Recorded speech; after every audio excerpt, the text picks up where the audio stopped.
My sister's name is Cassandra Jones. She's 23 years old, has dark brown hair, and is about 5 feet tall. She and my brother-in-law, Connor, have been missing for over a month now. The last time I saw her was during our Thanksgiving family dinner, before they moved to Larton, New Hampshire. Cassie and I used to talk almost every day. That changed once she met Connor. I found her journal on my porch this morning, wrapped securely inside a manila envelope. At first, I thought someone had sent it to me by mistake. When I opened it, though, I recognized Cassie's handwriting. The journal itself is very odd. It looks expensive as hell, made out of light gray leather and had an upside-down symbol carved on the cover. I'm not sure what the symbol is exactly. From one angle, it looks like a face with horns. From another, a clenched fist. I'm going to transcribe her journal entries below. I anticipate it becoming more difficult the further I go, because her handwriting is barely legible after the first 2 entries. God, I hope my sister's okay. June 28, 2021.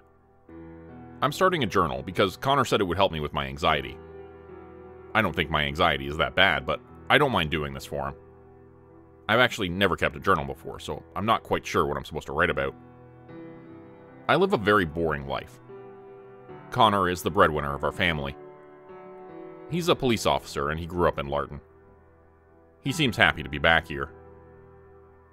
I used to work at my hometown's public library as a library assistant. Connor said I shouldn't bother finding a new job here because we're trying for a baby.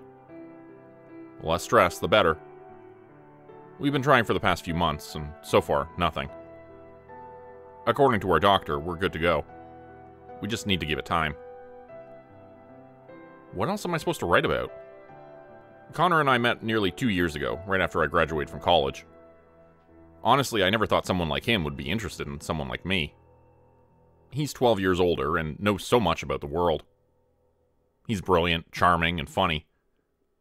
Before we met, I'd never even ventured outside my hometown. In fact, our move to Larton was my first time visiting the East Coast. Sometimes I can hardly believe I'm actually here. Anyways, I should get started on making dinner.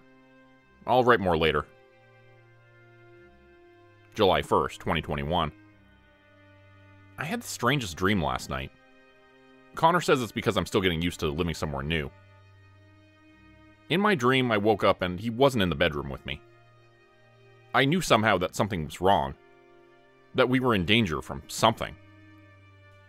I got up and searched room after room for him. As I went through the living room, I thought I heard his voice outside. You know how there's no real logic to anything in dreams? One minute, I stood in our living room, lifting one cushion after another as if I expected to see Connor hiding behind them. The next minute, I was outside in the middle of a clearing. A full moon rode the sky, and I saw Connor sitting on the ground, surrounded by a circle of tall candles. It was so cold. The flames of the candles danced and wavered in the wind, but didn't go out. At first, Connor didn't see me. He chanted words from another language, all his concentration on the seemingly empty patch of darkness in front of him. It almost sounded like Latin. I caught a few words. Corpus, sacrificium, vivus. Yet, when I walked towards him, he looked up at me and frowned. Then the dream dissolved. I woke up covered in sweat and on the verge of throwing up. I don't know why I was so frightened. It wasn't even a particularly scary dream. Like Connor says, it must just be nerves from our move. July 21st, 2021. The woman with long black hair is standing in our bedroom. She is coming for me. Water cascades down her rotting face. July 12th, 2021. I slept in today and had to spend the whole afternoon cleaning. Connor is very particular about his space. The kitchen chairs have to be aligned just so. The entryway swept daily, and all the dishes scrubbed before he's home. He says dirty dishes stacked in the sink are an eyesore. So I didn't notice last night's odd entry until now. I have no memory whatsoever of writing it. But who else could have? I dug my pen into the paper with such great force that it tore to pieces in some places. If I run my fingers over it, I can feel the imprints of the words on the page beneath. I must have sleepwalked. That's the only possible explanation. I've never done so before, but as they say, there's a first time for everything. No wonder I'm exhausted. Who was the woman I saw? No. Don't go down that rabbit hole. Leave it alone, Cassie. It was just a bad dream. July 16th, 2021. I don't feel well. I think I'm coming down with something. I don't know how that's possible because Connor looks perfectly healthy and I haven't gone outside at all in the past week. Connor and I argued today because I asked him if I could volunteer at the Larton Public Library. He told me that I need to focus on getting our household ready for the new baby. He pointed out that I haven't even decorated the nursery yet. Honestly, I've been putting it off on purpose.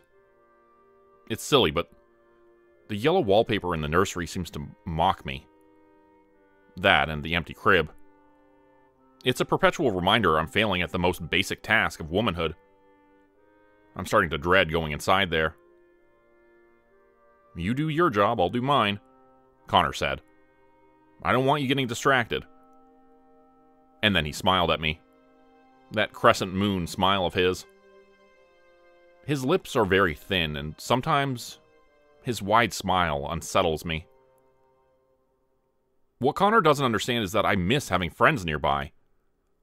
Even though I talk to them on the phone, it's not the same. July 21st, 2021. She keeps moving closer. At first, she stood in the doorway. Now she's at the foot of our bed. What's going to happen if she reaches me? July 29th, 2021. Connor hit me today. I'm still in shock.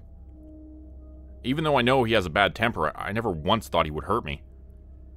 I've been holed up in the bedroom since it happened, sobbing into my pillow like the pathetic idiot I am. I wonder if he ever hit his ex-fiancée. She died years ago before Connor and I met, and he never talks about her. I borrowed his phone once and looked her up on Facebook while he slept. Mary Williams. She was beautiful.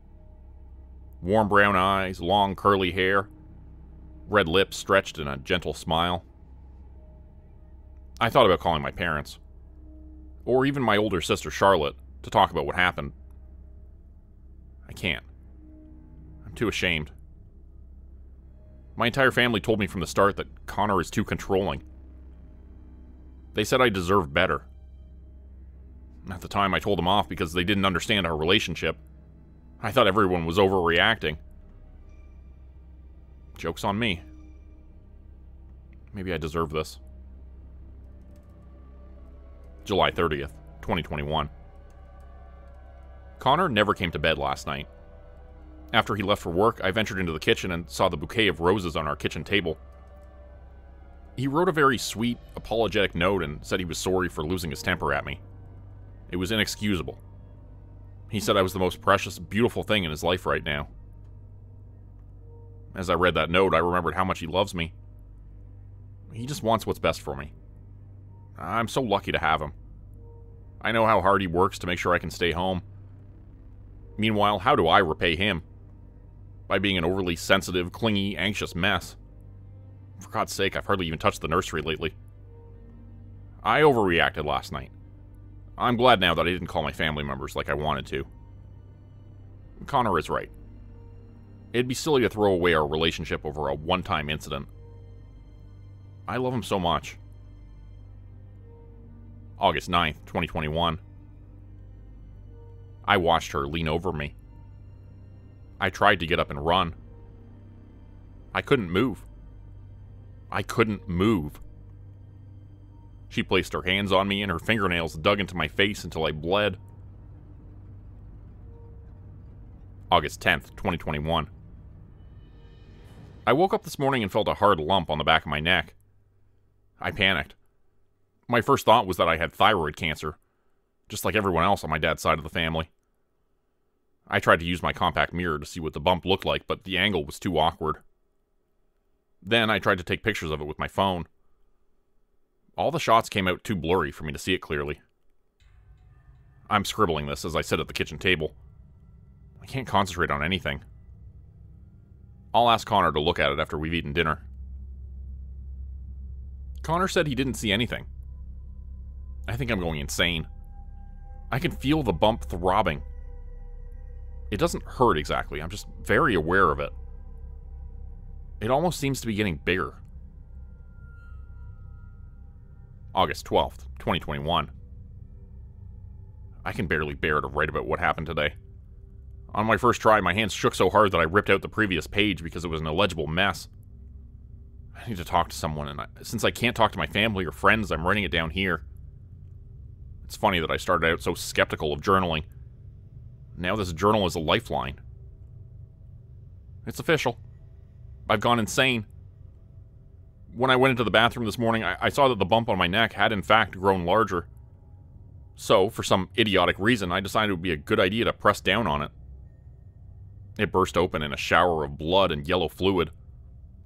The pus and blood gushed down my neck, soaking my shirt through in a matter of seconds. I screamed and instantly ran for the shower, spraying cold water all over my face and the bathroom floor. I don't know how long I stayed in there, trying desperately not to think about what had just happened. But I had to think about it. I needed to see what the back of my neck had become. My dread mounted as images of missing chunks of flesh flashed through my mind. Slowly, I walked over to the bathroom mirror and turned around. My back nearly pressed against the mirror and my neck craned over my shoulder. I saw teeth. Impossible, white, gleaming teeth. Set into pink gums and enclosed by red lips. The teeth were so perfect. So evenly shaped that they didn't even seem real. My hands hovered over it. I wanted to touch it, but I was too scared of what I would find. Would I feel rubbery lips under my hands or only smooth skin? The longer I stared at the mouth, the more disturbed I felt. I realized that I recognized this mouth. It belongs to the woman from my nightmares. And as my terror grew to a fever pitch, the lips moved and writhed in the mirror. They shaped silent words. Her teeth clicked and clacked, snapping at my reflection. I ran from the bathroom, screaming, wanting more than anything to be back home, across the country and away from this thing. Now I'm sitting here in the bedroom, unable to concentrate on anything but writing. God, I hope that this was all just a vivid hallucination. Why does it feel so real? What's happening to me? I don't know if I should call Connor. I need someone to hold me, to tell me whether or not they can see it too. I'm hesitating because I don't want to make him mad again. Surely he'll understand once I explain everything to him. I'm calling him. He'll know what to do. August 14th, 2021. We visited Dr. Gus Subi, a psychiatrist Connor knows. He prescribed me clozapine and risperidone. We picked up the medications today. Thank God. I feel so much better now. Obviously, Connor confirmed that there was nothing on my neck. He was so sweet and understanding, he even kissed it right where the mouth had been. I'm an idiot. Why do I always make such a big deal out of nothing?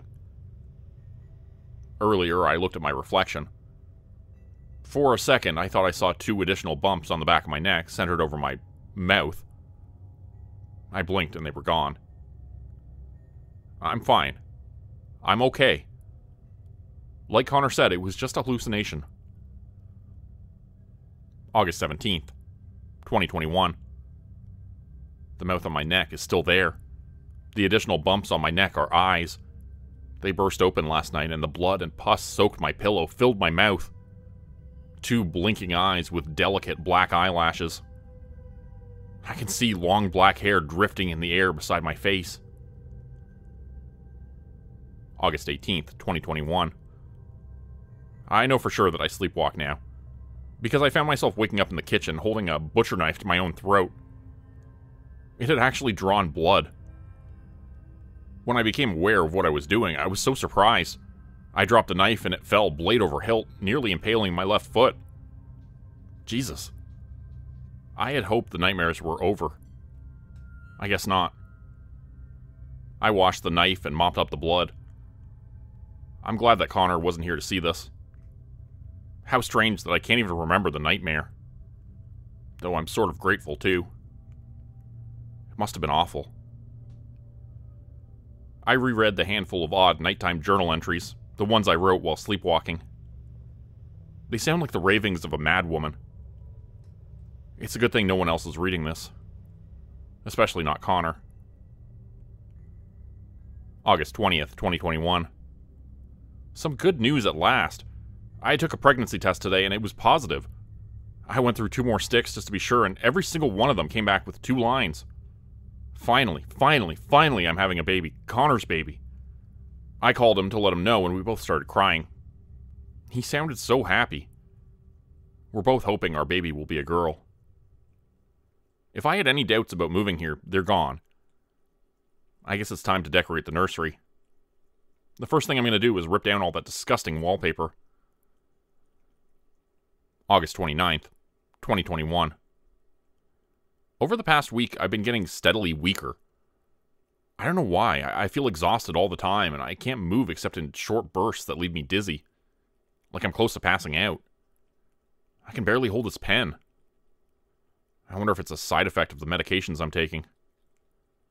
I hope the baby is okay. Tomorrow, we'll visit an obstetrician Connor knows. Connor tells me I need to be careful and stay in bed. He doesn't want me to hurt myself or the baby accidentally. Good thing I didn't tell him about the knife incident. That would have freaked him out even more. How funny it is that all I can do is journal and watch TV. Gone are the days when I spent all my time scrubbing, washing, and cleaning. Connor moved the TV from the living room into our bedroom so that I would have some way to pass the time. I thought he would be angry at me for lazing around all day. Instead, he's been so kind, so compassionate, so charming. It makes me glad all over again that I chose him as my partner. I hope I get better soon. I'm so eager for our baby to arrive. September 1st, 2021. I can feel her taking over my body. I'm losing sensation in my arms, legs, hands, and feet. She's testing my body out, trying to see how much further she can move every day. Connor knows. He looks at her in a way he never looked at me. He never loved me. I don't have much time left. There are more bumps all along my body. All of them pulsating and near bursting. I don't know how to fight back or how to stop this. All I have left is this journal. I know they'll destroy it if they can, so I'll try to hide it somewhere safe. If I'm still here tomorrow, still me, I'll write another entry then. I hope someone finds this. Please, help me. That's the very last entry. The rest of the pages in the journal are blank. As soon as I finished transcribing it all, I contacted the New Hampshire State Police and showed them the journal entries. But they weren't interested. They told me that someone was probably playing a prank on me and I should sit tight. They said they would let me know if they found any new leads on my sister's disappearance. I know this sounds like a conspiracy theory. Maybe paranoia is catching. But I suspect that the police officers in Larton are in on this. They never seemed interested in finding my sister and her husband. More to the point, Connor is one of them. Who knows how many missing wives or girlfriends they all have. So I decided to write this post because I know that a lot of other folks on here have had strange and unimaginable experiences. While I desperately hope that what my sister described wasn't real, if it was, then I need any advice or guidance you can provide. Because I want to find her. And because last night, when I was brushing my teeth before going to bed, I thought I saw something reflected in the bathroom mirror. Something that makes me wonder if Cassie was telling the truth in her journal entries. When I turned around to look at it, it had disappeared. But I know what I saw. Long, black hair out of the corner of my eye. Become a channel member today for early access, bonus videos, and special emojis only available to members. Check out the description below or click the join button for more info. If you'd like another way to help support the channel, please consider joining my Patreon page at patreon.com/Jordan Group Horror. As a patron, you'll get access to bonus videos and content. You'll be credited at the end of every video going forward, and if you decide to stay for 3 months, I'll name a character after you, which will be featured in a Hollow's End story. Links to join the Patreon are in the description. Thanks everyone for listening. Please like, subscribe, and comment to help the channel continue to grow. And see you again next time at 4 p.m. Eastern Standard Time. Hope you have a great night.